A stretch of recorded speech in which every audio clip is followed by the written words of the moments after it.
Bom, gente, no domingo eu comecei a falar sobre como melhorar o nosso relacionamento com Deus. Ok? Como é que eu posso melhorar o meu relacionamento com Deus? Nos últimos meses, talvez até um pouquinho mais de um ano, eu tenho me concentrado na maioria das vezes a falar de relacionamento. Normalmente em 3 esferas, naquilo que na verdade compõe a nossa vida. O apóstolo Paulo, escrevendo aos Tessalonicenses, ele diz que todo o corpo, alma e espírito deve ser apresentado a Deus de forma irrepreensível. Talvez esse seja um dos textos mais esclarecedores para determinar o que é um ser humano, ou pelo menos do que ele é constituído. Ele é constituído de um corpo, de uma parte material, e nessa parte ele vai ter muitas necessidades a serem supridas. Ele é alma e tem necessidades emocionais. E também boa parte de suas exigências, boa parte de suas ações e reações estarão pautadas em deficiências ou busca, para algo que alimente ou que venha satisfazer, suprir essa necessidade da alma cuja qual ele precisa. Ele também é espírito. E também ele vai ter exigências em si, pedindo para ele que ele cuide de sua vida espiritual. A verdade é essa: todas as vezes que alguém manifesta uma ação ou uma reação, provavelmente ela é pautada por uma ou mais dessas áreas. Algumas pessoas, principalmente nós homens, os mais antigos, fomos treinados para cuidar das partes ou da parte material. Aprendemos a ser provedor, a ser protetor. Protegemos a nossa casa, provemos para a nossa casa. Tem que ter uma casa boa, com conforto, nossos filhos têm que estudar em bons colégios, nós temos que ter fartura na mesa. Nós sempre gostamos dessas coisas que suprem, a necessidade do corpo. E às vezes vemos relacionamentos sendo quebrados porque alguém caminhou demais para a parte material e esqueceu a parte emocional. Há uma deficiência que é na mulher ou no homem, e porque ela não foi suprida, isso causa dor. Isso causa desconforto, e muitas vezes, por causa dessa deficiência, se algum lugar fora do relacionamento oferecer aquilo que o relacionamento deixou faltar, dependendo do ambiente espiritual que essa pessoa esteja, e até mesmo emocional, ela pode cair numa cilada, entrar num ambiente, certo? Que se ela tivesse saudável, ela não entraria. Nós também temos a parte espiritual que precisa ser suprida, alimentada.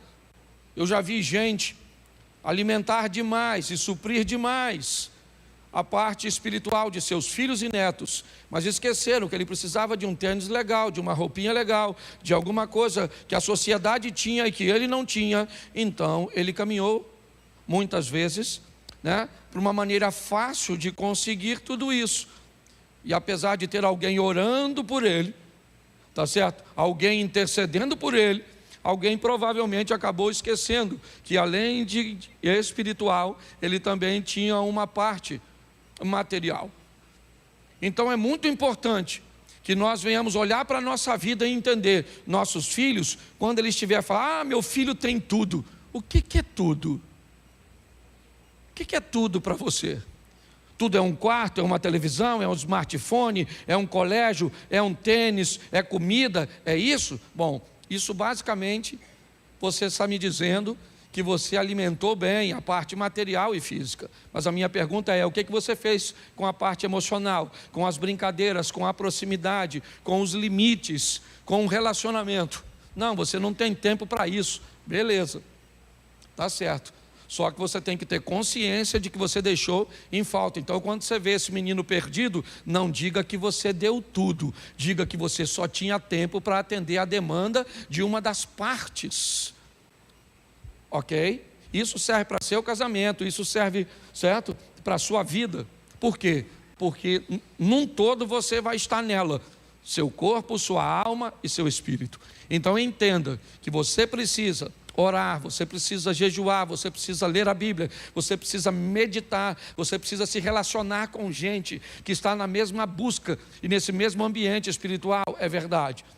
Você precisa andar com pessoas emocionalmente saudáveis, pessoas equilibradas, que têm uma vida decente, ordeira, é verdade. Você precisa administrar a sua vida bem. Por isso é que eu digo que relacionamento de casais, os 3 ambientes mais poderosos, são mesas onde você faz planejamento, é o sofá onde você conversa, estabelece a intimidade, e é o altar onde você resolve as coisas que não pode resolver nos 2 ambientes. Então você acessa os céus. Pastor, cama não é lugar de resolver problema. Cama não é lugar de resolver problema. Cama é lugar de celebrar problema que foi resolvido nos outros 3.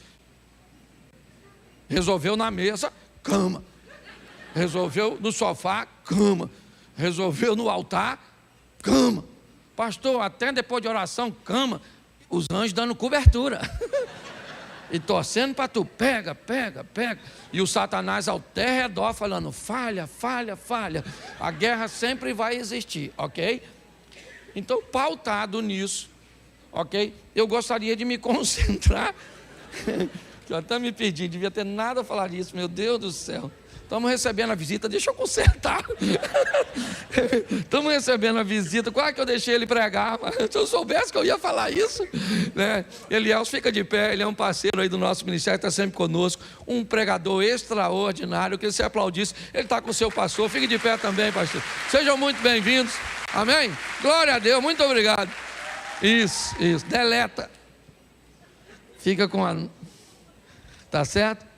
Bom, como melhorar meu relacionamento com Deus? Vou usar o mesmo texto que usei no domingo, e ele é Oséias 6:3. Coloca na tela, campeão. Isso, está parecendo até programa do Datena. Põe aí, irmão. Conheçamos e prossigamos em conhecer como a alva será a sua saída. E ele a nós virá como a chuva serôdia que rega a terra. Feche seus olhos, Pai, em nome de Jesus. Continua falando conosco, usa-me como canal de bênção nesta hora, em nome de Jesus, amém, glória a Deus, amém? Bom, como disse domingo, uma das melhores maneiras de se relacionar com dinheiro, com pessoas, com bens, ok? Para que você não tenha prejuízo, não tenha dano, é buscar o máximo possível de conhecimento sobre aquilo ou sobre aquela pessoa cuja qual você deseja se relacionar. Quem alguma vez, em algum ambiente, comprou um equipamento novo, que vinha com um livrinho, que ensinava como montava, como ligava, ou como fazia, e você com preguiça de ler, acabou estragando, quebrando. Alguém já aconteceu isso? Levante a mão por gentileza. Louvado seja Deus. Por que você fez? Porque havia uma instrução de uso, de manuseio, de preparação, e você negligenciou isso. E quando você foi se relacionar, e eu não estou falando, né? Eu estou falando você foi lidar, né, com aquele equipamento, com aquilo, você acabou se atrapalhando, porque você não sabia.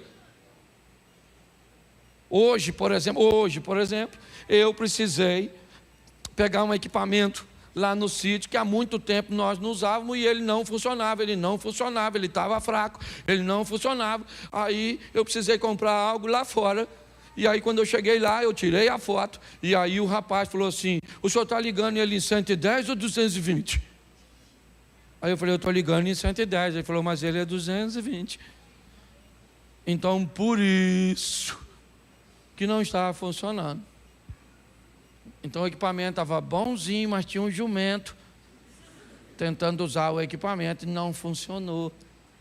Pastor, mas o que tem isso a ver com conhecer e prosseguir conhecer ao Senhor? É que se você deseja melhorar seu relacionamento para com Deus, é importante que você saiba quem Ele é, como Ele age, como as coisas são para Ele. E não dá para conhecer sem prosseguir em conhecer. Por quê? Porque a caminhada de fé não é uma prova de velocidade. ele é uma prova de resistência. Então nós vamos precisar o tempo inteiro, assim como nos relacionamentos interpessoais, a cada dia que passa, nós descobrimos coisas sobre as pessoas. Você já deve ter ouvido a história do casal que, ao completar 50 anos de casado, perguntaram ao homem qual era a coisa mais difícil que ele fazia no casamento. E ele disse que a coisa mais difícil que ele fazia no casamento, durante aqueles anos, era comer a ponta do pão. Porque ele não gostava da ponta do pão, mas ela cortava a ponta do pão e dava para ele.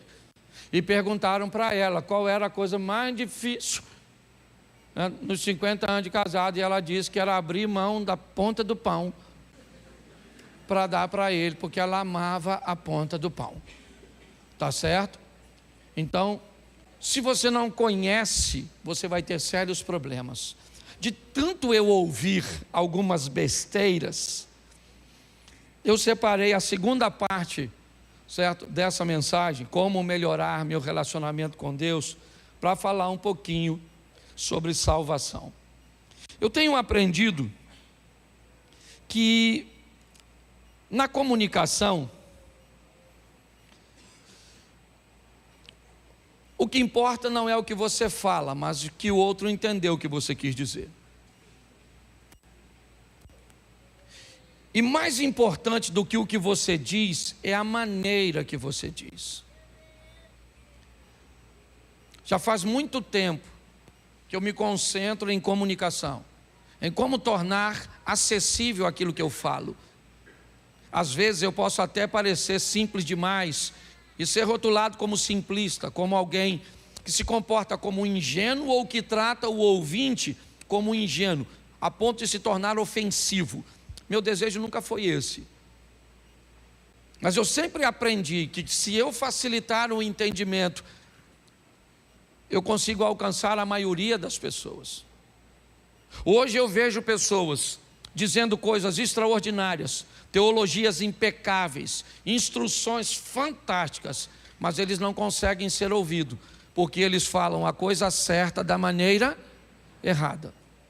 E hoje eu tenho ouvido, principalmente na internet, coisas bestiais, absurdas, abomináveis, teologias e aceitações e permissividade de coisas que a Bíblia condena em extremo. Mas como essas pessoas falam coisas erradas da forma certa, sutil, elas estão sendo ouvidas. E qual é o grande problema, pastor? É que hoje a igreja escuta quem quer. Está com o celular na mão. Então eu separei no que diz respeito à salvação, porque a coisa mais importante para nós é a salvação. Amém? A mais importante. A Bíblia sempre deixou claro isso. A terra é importante, sim, eu vou mostrar isso a você. Mas nós temos que entender o nível de importância que tem. O texto bíblico já começa dizendo: princípio cria Deus, céus e terra. Sempre céu primeiro. Buscai primeiro o reino de Deus, sua justiça. Ajunte tesouro onde? No céu, onde a traça, o ferrugem, o ladrão não pode roubar. Que adianta o homem ganhar o mundo inteiro e perder a sua alma? Então sempre a prioridade é os céus. Isso é uma verdade absoluta, isso é inegociável. Mas eu acho que vale a pena, se você quer melhorar seu relacionamento com Deus, no que diz respeito a esse ambiente de salvação, eu acho que vale a pena nós observarmos alguns textos aqui, porque às vezes as pessoas não têm tempo para ver em casa, ou para ler em casa. Então eu vou falar um pouquinho, mas eu quero te dar alguns textos, e eu quero começar pelo Salmo 115, verso 15. Se tu gosta de escrever, seria legal, apesar de que vai ficar gravado, aí depois você pode assistir novamente. Salmo 115, verso 15, coloca aí, por favor. Salmo 115, 15. Sede benditos do Senhor, que fez o quê? Os céus e a... Verso 16. Os céus são os céus mas a terra deu-lhe ele aos filhos dos... Então preste atenção nesse texto aqui. O salmista começa dizendo que nós somos benditos do Senhor. E diz que esse Senhor fez os céus e fez a terra. Esse texto diz que ele fez os dois e que ele é dono, é proprietário de tudo. Ok? Esse texto coloca como dono de todas as coisas, tudo. Jesus disse em determinado momento: é-me dado todo o poder nos céus e na terra. No Evangelho de João, no capítulo 1, no verso 3, diz: todas as coisas foram feitas por ele, e sem ele nada do que foi feito se fez. Então que fique bem claro, que o Deus que nós servimos criou todas as coisas. Se você não é capaz ainda de acreditar que ele criou todas as coisas, talvez seja porque você ainda está no início da sua caminhada.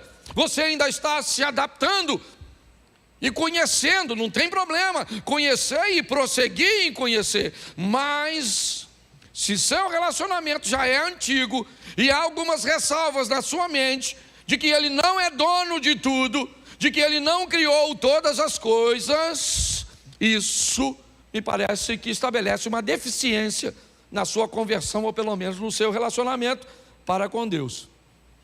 Só que esse texto, no verso 16, ele descreve duas coisas. Os céus são céus ele fez céu e terra, amém? O que é dele, o céu ou a terra? Não, o que é dele? O céu e a... Mas aí a Bíblia diz no 16 que os céus são céus é de quem? É de quem? Então quem entra lá? Se o céu é dele, quem é que entra no céu? Quem ele diz que entra. Como é que entra? Como ele diz que entra. Quando entra? Quando ele diz que é hora de entrar. Então entenda bem, os céus são dele. Não é um professor de filosofia, não é um pastor pervertido, não é alguém enganado que vai dizer quem vai entrar na casa dele. A casa é dele, ele diz quem entra, quando entra e como entra. E acabou. Por quê? Porque a casa é dele. É ele que decide. Mas a Bíblia diz que a terra ele deu aos filhos dos homens. E essa turma somos nós. Você é filho de quem? Quem é seu pai? Quem é sua mãe? Um bicho? Uma pessoa, né? Acredito eu. Provavelmente o cruzamento de duas pessoas originou nós. Ou será que você é filho de um crocodilo com sua mãe? Não, aos filhos dos homens. É só para esclarecer. É aí que eu digo que eu viro simplista. Fica até chato. Mas presta atenção. Então vamos lá. A terra ele deu aos filhos dos... E mesmo na terra ele diz quem entra. Tu me teceste no ventre da minha mãe. Então quem decide quem entra é ele. Uma mulher sequer é capaz de saber o momento que engravida. Ela vai saber dias depois, semana depois, meses depois. Já tem mulher que passou mal e foi para o hospital com a dor no estômago e chegou lá, estava para parir. Você acredita nisso? Então ele decide, por isso que ele é dono de tudo. No céu ele decide quem entra e na terra ele também decide quem entra. Sim ou não? Isso aí, vamos lá devagarzinho. Certo?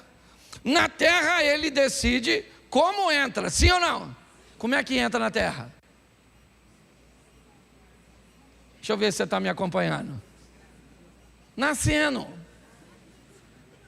Você conhece alguém que entrou de outra forma? No bico da cegonha, filho do boto na Amazônia? Não, né? Pois é. Então que fique claro, apesar do céu ser dele, ele ainda governa a terra. Então como é que entra? Entra nascendo. Você vê que a discussão da Maria com o anjo é isso. O anjo fala: Dona Maria, menina, vim aqui visitar a senhora vai engravidar. Ela falou: seu anjo, não vai rolar, deixa eu explicar uma coisa do senhor, que o senhor não entende dessa matéria, que o senhor é anjo, lá no céu não tem disso, aqui tem que casar lá. O anjo falou: olha, Dona Maria, eu vou falar uma coisa para a senhora, Deus me mandou aqui, Deus não tem problema com esse negócio, entendeu? A senhora vai ser assim, ímpar, vai fazer um filho na senhora do Espírito Santo. Ela falou: beleza, mas quem é que conta para o Zé? Se você briga por qualquer coisa, imagine se sua mulher aparece grávida do Espírito Santo.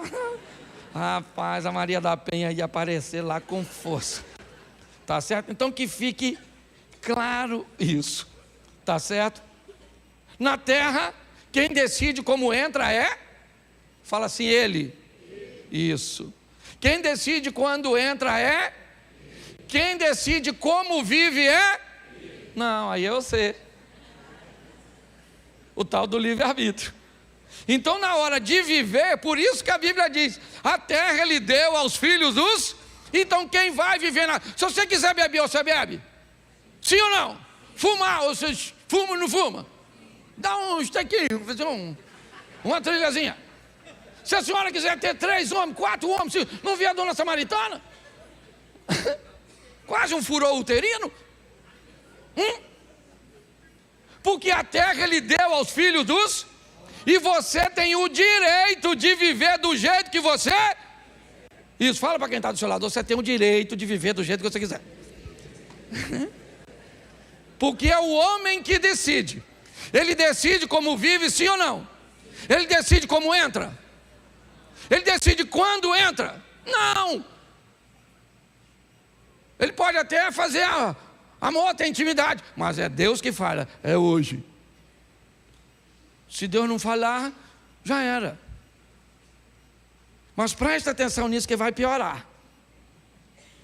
Sabe por quê? Porque presta atenção. Eu escrevi um texto para mim não esquecer, que entrou na minha mente, mas não consegui guardar tudo.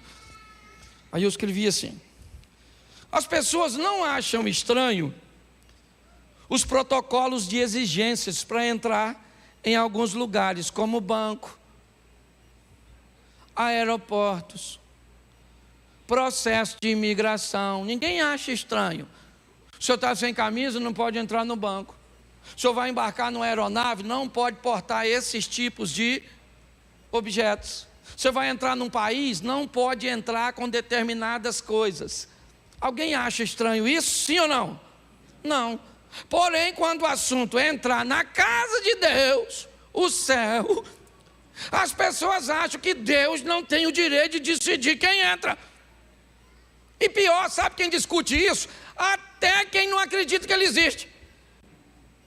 Tem gente que não acredita no céu, mas fica chateado quando diz que alguém não entra lá. Como é que você fica chateado de alguém não entrar num lugar que você acha que não existe?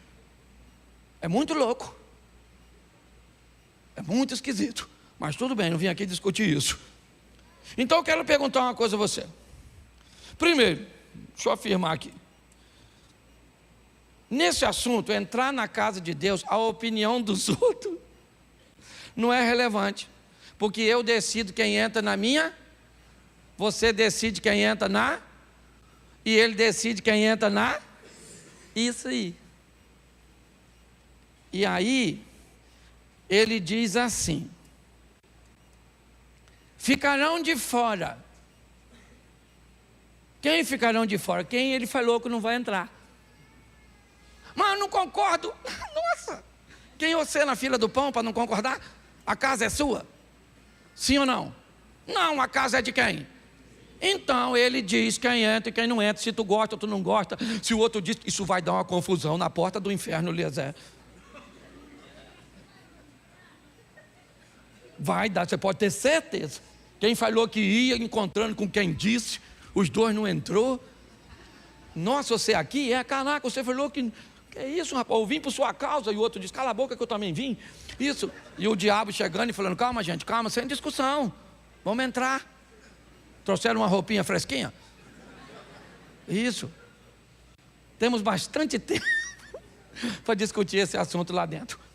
Então, deixa eu te falar uma coisa. Ele diz, ficarão de fora. E quando ele diz, ficarão de fora, é porque ficarão. Fala para quem está do seu lado. Ficarão mesmo. Isso. Porque ele não mente. Ele não mente. Se ele diz que não vai entrar, é porque não vai. Porque senão ele é mentiroso. Então não tem essa história. E não venha, por favor, não me venha com a desculpa de que ele é amor. Isso até serve para quem não tem conhecimento, mas para tudo não serve. Pastor, mas ele não é amor? Bom, gente, eu diria para você que essa frase, Deus é amor, ela não está errada, ela só está incompleta. Errada ela não está. Porque a Bíblia diz que Deus é, sim ou não? Mas ele é só isso?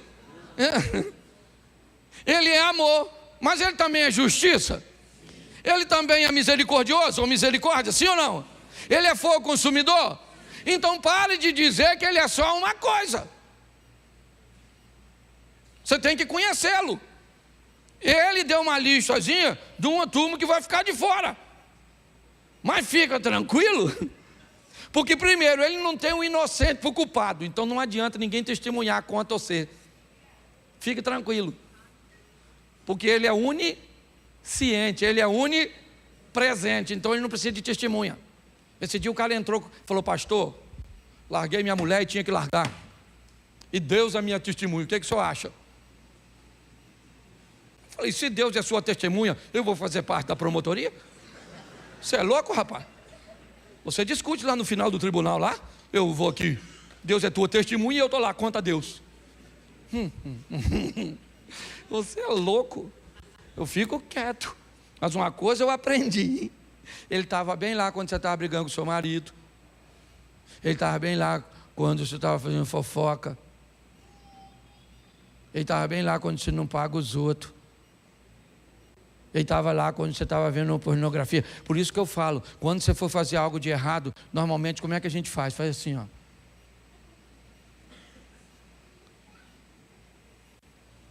Faz não. Quando você for fazer algo de errado, faz assim, ó. Eu ia fazer não, pô. É que eu olhei para cá e não vi ninguém aí. Quase que eu fiz, mas o senhor está aí. Você está rindo, mas é sério. Então aprenda uma coisinha nessa vida. Se ele falou que não vai entrar, não vai. E não precisa, se você for inocente, você é inocente, sim ou não? Ainda que ninguém é inocente, mas tudo bem. Tá certo? Mas ele não tem o culpado por inocente, nem o inocente por culpado. Pastor, quem é que não entra? Agora.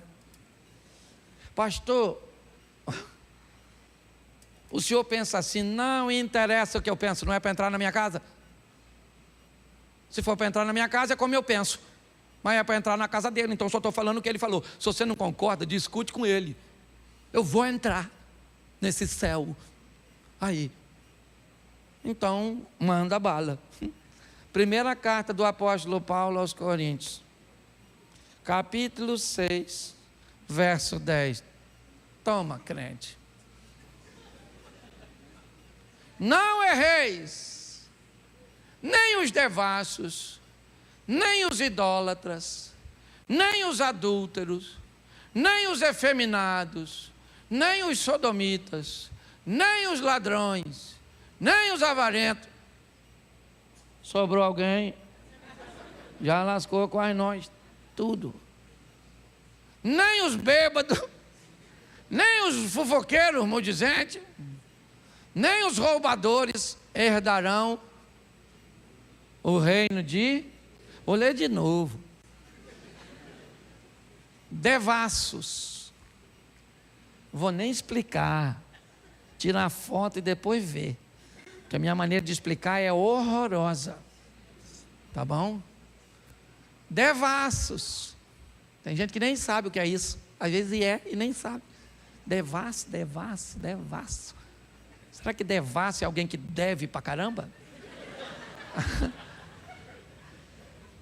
Vai olhar.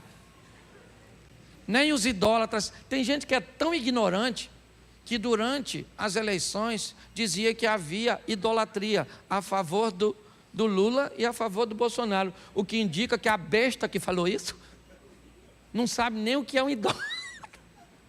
Mas tudo bem. Chega lá e discute com Satanás. Nem os adúlteros. Isso. Isso aqui vale desde o combustível. Lezé, não ri não, Lezé. Hoje eu não tomei remédio, estou bom. Os efeminados ou as masculinizadas serve para os dois. Certo? Pastor, não pode falar isso. Está gravando. Eu não estou falando nada, só estou lendo Bíblia. Prende a Bíblia. Prende Deus. Eu só estou lendo, acabou. Eu não vou negociar, não tem essa história, meu irmão. É a casa dele, é ele que diz. Você está entendendo? Eu tenho que ter respeito, sim ou não? Isso eu tenho, nós temos. Você sabe como é que nós tratamos. Agora, eu não vou falar que pode entrar na casa de Deus, porque eu sou pastor, aí os outros vão lá e bate. Vem entrar aí. Quem mandou? O pastor Cláudio. O anjo fala, quem? Não sei quem é não. É aquele engraçado, quase que não veio. Está lá na geral.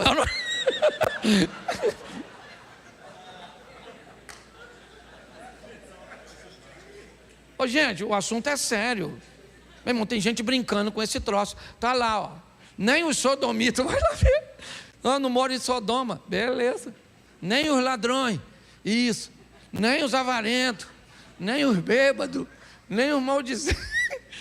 Gente, não sobrou quase ninguém. Pastor, tem mais? Tem. Se você não se encaixou em uma dessas, espera aí. Ah, querido. Gálatas 5. Não vou nem no Apocalipse para não ficar feio. Eu vou só no Gálatas 5. Meu Jesus, Senhor, tem misericórdia. Até pulou aqui, ó. Deixa eu voltar aqui, que até o inimigo trabalhou aqui no meu texto. É Gálatas o quê? 5,19. Põe aí, santo varão. Porque as obras da carne são manifestas, as quais são prostituição, impureza, lascívia. Põe aí, irmão, que tem mais. Idolatria, feitiçaria, inimizades, porfias, imulações. Não vou falar o que é, tu procura, para tu saber se tu se enquadra. Aí quando tu estiver lá procurando, porfia, o que é isso? Será que eu sou? Vai lá dar uma olhada. Iras, pelejas, dissensões, heresias, verso 21, invejas, homicídios, bebedices, glutonarias e coisas semelhantes a estas, acerca das quais vos declaro, como já antes vos disse, que os que cometem tais coisas não herdarão o reino de... Não vai entrar e pronto. Se a pastorazinha apareceu na televisão dizendo que vai entrar, se o fulaninho disse que vai entrar, se o pregador disse que vai entrar, se o pastor disse e a Bíblia diz que não, prevalece a Bíblia, a palavra de Deus, gente. Por quê? Porque a casa é dele. Mas, pastor, é muito difícil nós olharmos para isso. Sim. Na conversa de Jesus com um jovem rico, os discípulos também acharam. Quando Jesus disse a um jovem, vá, vende o que tu tens, dá aos pobres, terás um tesouro no céu, depois você vem e me segue.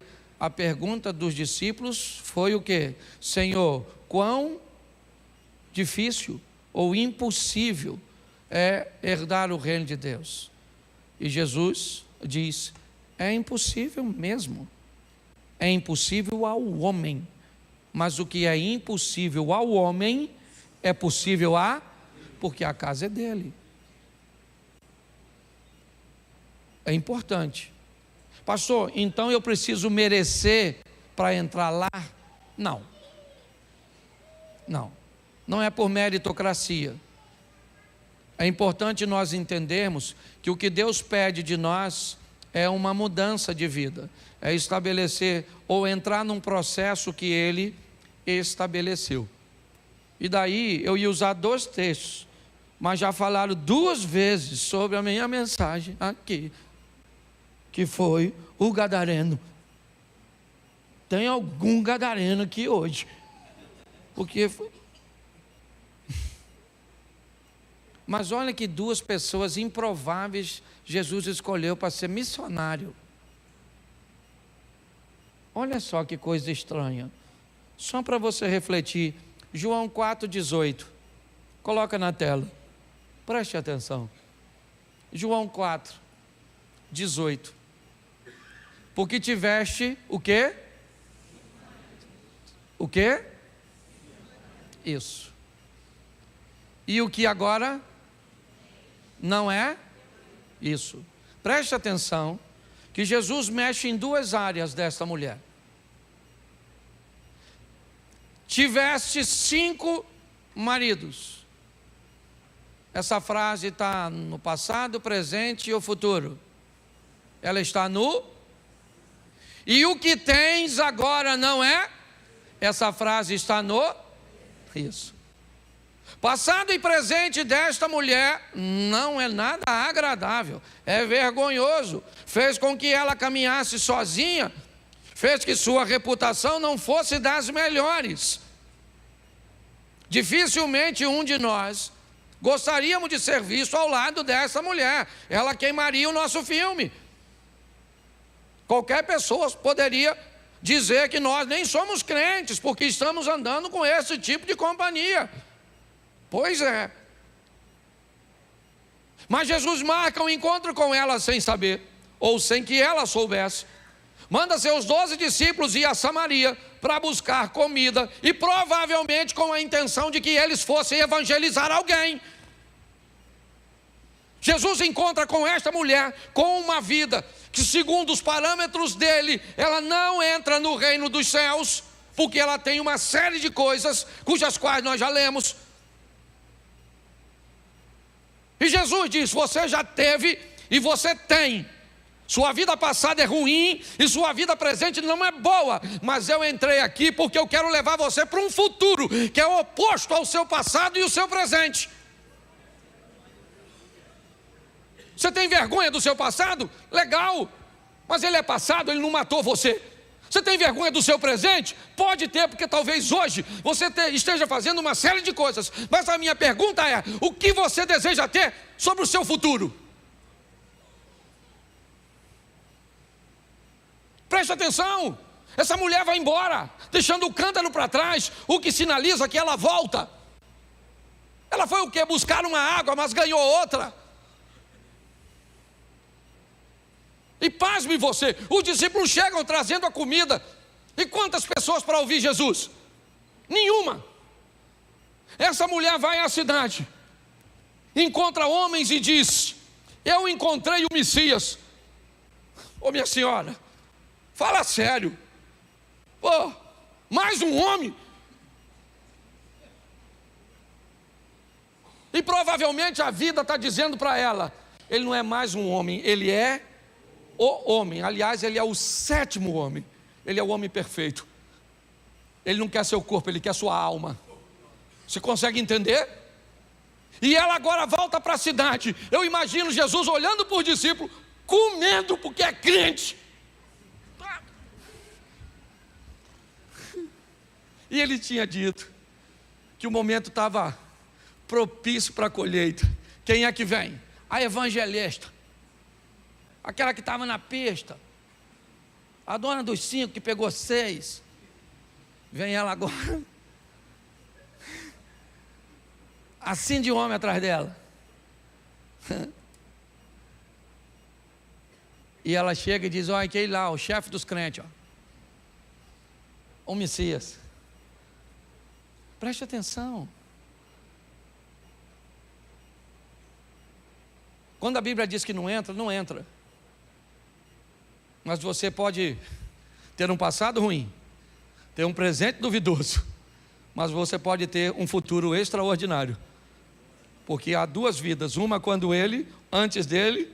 O mundo é contado assim, a história é contada assim, antes dele nascer e depois que ele nasceu. Por isso que a entrada neste mundo é a mesma que estabelece a entrada do outro mundo. Neste mundo se entra nascendo da carne, no outro mundo se entra nascendo do... É isso aí, o padrão é o mesmo, ele é o mesmo que administra. É assim que funciona. Mas eu não vou deixar de falar do gadareno, porque eu gosto demais dele. Marcos, capítulo 5. Jesus atravessa o mar a partir do verso 35 do capítulo 4. Uma confusão provavelmente toma a mente de seus discípulos. Jesus quer ir a Decápolis, ao lado leste do mar da Galileia, a terra dos gentios. Lá não tem comida para judeus, lá o porco é elemento de sacrifício a deuses pagãos. Mas Jesus não tem nenhum de seus homens preparados para enviar para lá. Paulo ainda não se converteu, é aquele que vai romper com esses paradigmas. Pedro tem dificuldade de conversar com Cornélio. Imagine para ir do outro lado, onde não tinha comida para ele, onde o padrão estava todo quebrado. Jesus atravessa, encontra com o endemoniado, liberta o camarada e diz para ele: vai ser missionário onde? Na sua casa.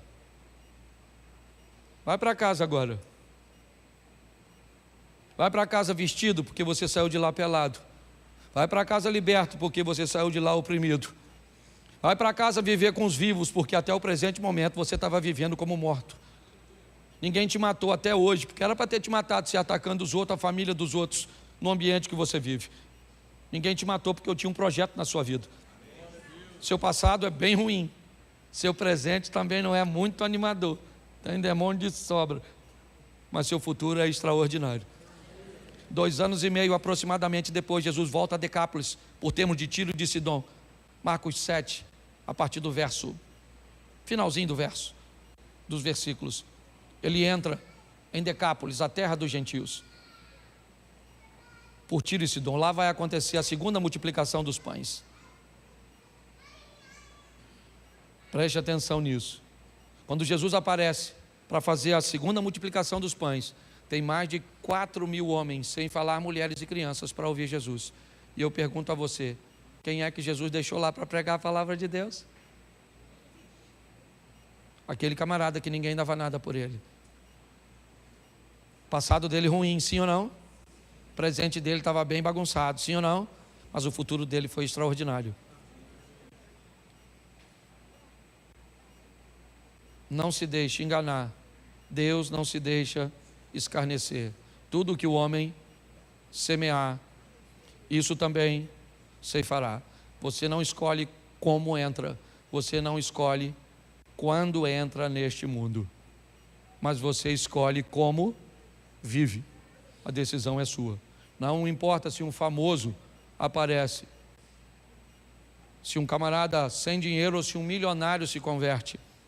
Quando ele morrer, há um ditado, um provérbio chinês que diz: quando a partida de xadrez termina, se você é um peão, se você é um rei, você vai para a mesma caixa.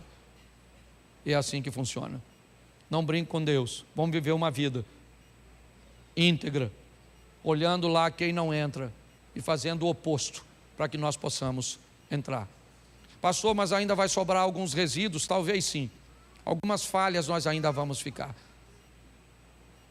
Se olharmos no que diz respeito ao sistema de salvação, ele se tornou muito melhor agora do que antes. Não precisa mais de sacerdote, não precisa mais do cordeiro. Mas se olharmos o processo, ele ficou muito mais difícil. Antigamente não entrava quem matava. Hoje não entra quem se ira. Antigamente não entrava quem adulterava. Hoje não entra quem cobiça. O que indica que o processo ficou bem mais difícil. Mas no que diz respeito ao pagamento dessa dívida, ficou muito mais fácil. Porque você só precisa reconhecer que ela já foi paga. Ele não vai pagar, ele já pagou. Agora o que você precisa fazer é colocar a sua vida o mais próximo possível. Por isso que o processo é santificação. Ok? Sem santificação, ninguém verá a Deus. Esteja no processo de santificação. Você ainda pode pensar algumas coisas. Eu digo sempre o seguinte: o nível máximo de alguém viver em santidade, para mim, é quando ele tira o pecado de fora e coloca o pecado para dentro. Se você olhar para a vida da pessoa, você não consegue enxergar pecado, porque ele não exterioriza mais. Ele cresceu tanto no relacionamento para com Deus, certo? Que ficou tudo dentro.